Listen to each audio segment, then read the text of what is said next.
In this video, I will show you how to automatically move emails to a folder in Gmail.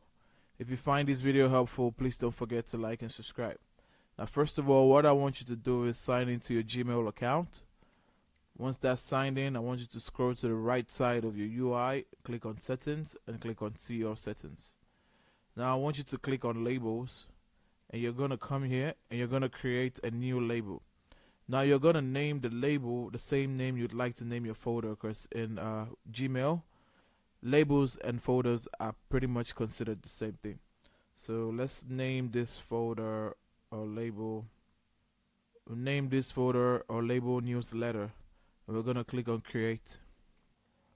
Now here at the top, we're going to click on show search options, and we're going to input our email. We're going to input a subject that we'd like to add to the newsletter. So let's say promo. So once the subject has this word, we're going to include it into our newsletter label or folder. Then we're going to click on create filter.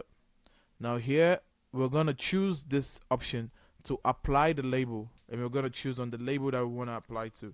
We're going to click on newsletter, and then we're going to click on create filter. So now anytime an email comes from this particular email that we've set and it has this word as part of the subject, it's going to go into our newsletter label. And as you can see here, it's come to our newsletter label automatically. And it's also an inbox, and it has the label newsletter here. Now that's how you automatically move emails to a folder in Gmail. If you find this video helpful, please don't forget to like and subscribe. Until the next one, see ya.